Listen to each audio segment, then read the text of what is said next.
فترة توفي شخص أعرفه وهو ليس كبيرا، عمره تقريبا 55 سنة. توفي وهو في قوته وفي نشاطه، لكن سبحان الله كان على الطريق العام وضرب عليه أحد العجلات ودخل في عمود وتوفي رحمه الله فجأة. فحضرت العزاء وأنا أعرفه وأعرف أولاده. حضرت العزاء، أكبر أولاده كان تقريبا عمره 28 أو 30 سنة. فلما خرج الناس جئت إلى أولاده الثلاثة وقلت: يا شباب، أحسن الله عزاءكم في أبيكم. وهم لا يزالون متأثرين. فأحسن الله عزاءكم في أبيكم وغفر له، وأسأل الله أن يشمله برحمته ومغفرته. هل ترك أبوكم وصية؟ قالوا: لا والله ما ترك، أبونا مات وهو شباب، يعني 55 سنة مهتم بصحته، ما ترك وصية. قلت: يعني ما وصى بمسجد؟ قالوا: لا.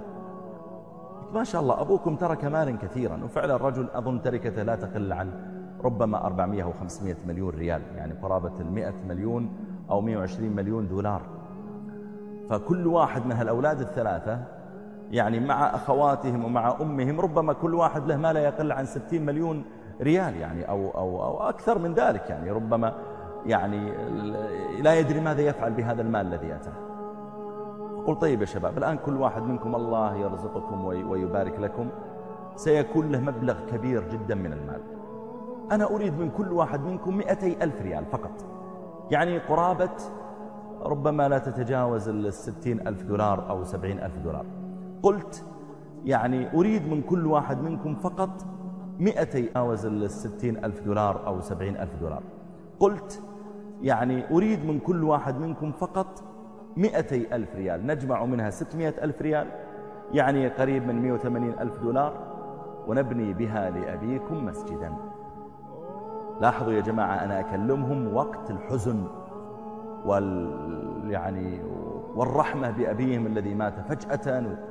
فقلت أستثمر هذا الوقت، يعني لعلهم يعني أن يتبرعوا له.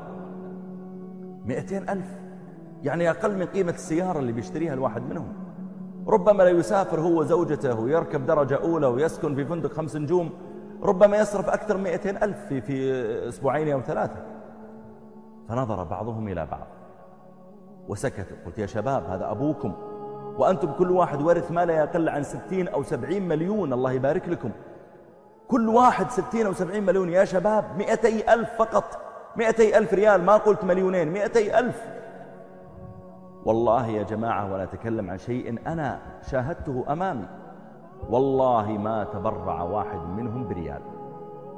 كل واحد نظر للثاني وقال: لا إن شاء الله يا شيخ ما نقصر معي، الله يجزيك، إن شاء الله ما نقصر، نتصدق إن شاء الله بنية أنه عن، إن شاء الله ما نقصر. طيب يا شباب، الآن أمامكم مسجد للبناء. قالوا: لا إن شاء الله ما نقصر. ولم يدفع أحدهم ريالا واحدا. ربما أنهم دفعوا وأنا لا أعلم، أرجو ذلك، أنا لا أتهمهم، لكن حقيقة يعني قرائن الأمور ومبادئها تدل أنهم لن يفعلوا، يعني من ردهم علي، إلا أن يكون الله تعالى هداهم بعد ذلك، أرجو ذلك. أحد القضاة في الرياض رفع إليه خبر رجل توفي في المستشفى، ولما توفي الرجل ما كان عنده زوجة ولا أولاد. الرجل يعني مثل ما يقولون، ما أقول مقطوع من شجرة، لكن ليس له أقارب قريبين جدا. فعن طريق رقم بطاقته وسجله استطاعوا أن يصلوا إلى بعض أقاربه، لأن أمواله حولت للمحكمة إلى القاضي لقسمتها إلى الورثة. طيب الورثة ما عنده إخوان أشقاء، ما عنده أم أب أخوات أبناء، ما عنده أحد. فبحث عن طريق الأحوال المدنية ووجدوا أقرب الناس إليه 3 من أقاربه، من أبناء عمه الذين ليسوا قريبين مباشرة، لكن بينه وبينهم قرابة ترجع إلى الجد أو الجد الأول أو الثاني، لكن هم الورثة، هم أقرب الورثة له.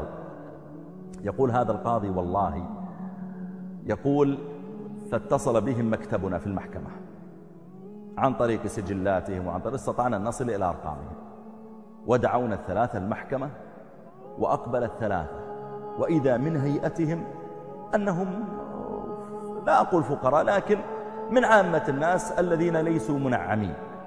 يقول فجلسوا بين يدي وهم مستغربين، يعني نحن مدعوون للمحكمة في أحد شكانا. يقول فقلت هل تعرفون فلان ابن فلان الفلاني؟ قالوا نعم التاجر فلان، نعم نعرفه من أقاربنا لكن من بعيد، ومن زمان ما بيننا قرابة ولا تزاور، وما يحضر هو أيضا مناسباتنا ولا يحضر أعراسنا ولا يحضر ولائمنا في الأعياد، ما بيننا وبينه قرابة، ما يدرون أنه مات، يظنون أنه مات والله، ويظنون أن عنده مشكلة وأن القاضي يسألهم عنه. فقال القاضي طيب ما بينكم وبين علاقة؟ قالوا والله ما بين، حتى أرقامه ليست موجودة عندنا، هو تاجر مشغول بتجارته. يقول القاضي فقلت لهم طيب الرجل مات أحسن الله عزاءه، فما تأثر الله يرحمه، يعني أصلا ما بينه وبينه علاقة، يعني موته لا يؤثر إليه، يعني لا يورث حزنا ولا. قالوا الله يرحمه.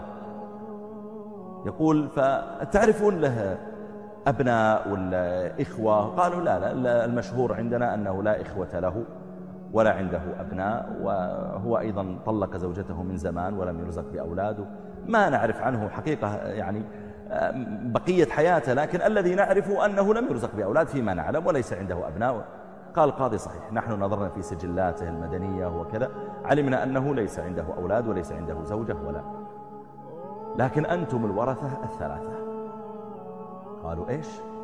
قال أنتم الورثة الثلاثة، كل واحد منكم ورث 115 مليون ريال. أنا أتكلم عن شيء واقع يا جماعة، والرقم حقيقي، 115 مليون ريال، يعني قرابة إذا جبناها بالدولار حتى الناس يفهموا، يعني قرابة ربما 30 مليون دولار. يقول القاضي أما أحدهم فأغمي عليه، وأما الآخر فبكى، بكى على اللي مات الله يرحمه، وأما الثالث فشده وأخذ يتلفت ويقول صحيح أنت تمزح؟ احلف جد والله؟ يقول فقلت نعم صحيح. احلف جد والله؟ يقول فقلت نعم صحيح. 115 مليون ريال. ثم أعطيت كل واحد منهم شيكا بالمبلغ. هو لو يعطى شيك ب10,000 ريال ربما يغمى عليه، تعطيه 115 مليون. يقول القاضي ثم قلت لهم الرجل لم نجد له وصية، فهل تتبرع كل واحد منكم يتبرع ب1,000,000 فقط نبني له مسجدا؟ فقال الأول يا شيخ الله يغفر له، والله أنا بالنسبة لي أنا بسدد ديوني وأنا يا جماعة هذا المال جاءكم من غير تعب. يقول والثاني قال أنا أيضا أولادي كثير. والثالث قال شوف العبارة، قال اللي ما نفع نفسه لن ننفعه، الذي ما نفع نفسه قبل موته بوقف أو وصية يبحث عن النفع منا نحن لن ننفعه. يعني لو كان حريصا لنفع نفسه، ما طلب منا نحن الذين ننفعه. يقول القاضي وخرجوا والله ولا واحد تبرع ولا بريال واحد.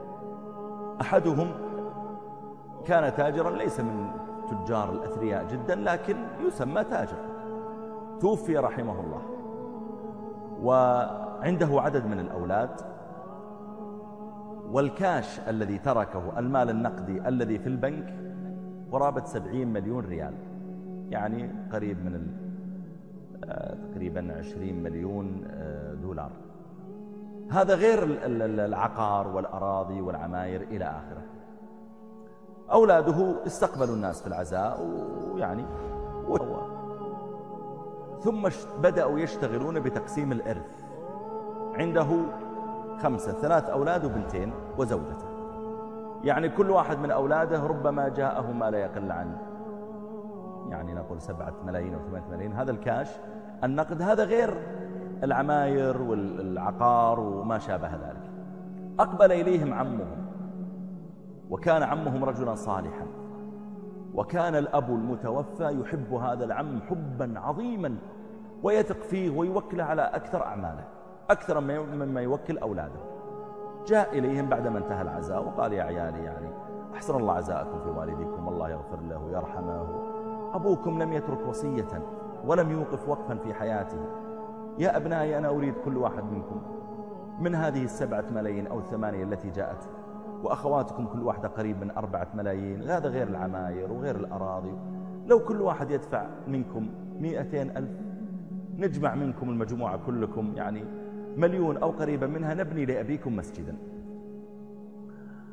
فقال الكبير أنا والله يا عم هي 7 ملايين ليست كثيرة، أنا بأبني بيتا أنا أريد أسدد الديون. قال يا ولدي 200,000 من 7 ملايين أو 8 لن تضرك وكلكم تجمعونها منكم. وقال للزوجة، والزوجة رفضت والأبناء رفضوا والعم بكى، قال الله يرحمك يا فلان، يا عيالي أنتم عندكم عماير وعندكم أراضي، يا عيالي 200,000 100,000 نجمع 500,000 نبني لأبيكم مسجدا، لو في البلدان البعيدة الأرخص. قالوا لا. يقول فحزن العم حزنا شديدا، لكن ماذا يفعل؟ وبكى وخرج من عنده. بعد 2 أو 3 أو أكثر ذهب إلى الرياض في شغل، وزار أحد أقاربهم، والتركة وزعت خلاص يعني بين الأولاد، فزار أحد أقاربهم وعزم على الغداء وجمع الأقارب. كان من ضمن الذين جاءوا إلى الغداء رجل كبير في السن، هو صديق للمتوفى، صديق في الرياض والمتوفى في خارج الرياض. فكان المتوفى إذا جاء إلى الرياض لأي شغل يجلس عند صاحبه في بيته ويقضي أشغاله ثم يرجع إلى مكانه. فلما جاءوا وجلسوا على الغداء، هذا الصديق يسأل العم هذا، يقول له ايش اخبار فلان؟ ما درى انه مات، ما بلغ. قال ما دريت عنه؟ قال لا والله. قال الله يرحمه مات. قال مات؟ قال لي والله مات قبل 3 أسابيع، الله يغفر له ويرحمه ويتجاوز عنه يجعله في الجنة. فبكى، قال لا حول ولا قوة إلا بالله، يا أخي ما أحد خبرني ولا أحد قال لي. قال والله ما عليش، أولاده ما يعرفون بعلاقتك به ولا عندهم رقمك ولا. فقال العم طيب ما ترك وصية، ما ترك شيء؟ يقول قال ذلك الرجل للعم ما ترك وصية؟ قال لا والله الله يهديه ما ترك، ليته وصى قبل أن يموت. فقال ذلك الصديق بلى قد ترك وصية وهي عندي، جاءني قبل 2 شهرين فقط وكتب، وتحدثنا عن الوصية، فمضينا من غد إلى القاضي في الرياض وكتبنا الوصية، وقال القاضي تعال لي غدا حتى تكون مختومة ومعتمدة. فذهب هو سافر وقال يا فلان استلمها وأرسلها إلي، أو إذا جئت مرة ثانية أخذها منك. يقول فاستلمتها وهي عندي الآن موثقة من المحكمة، وقد أوصى فيها ب3 ماله يصرف في وجوه الخير. يقول العم فقلت الله أكبر عجل بها.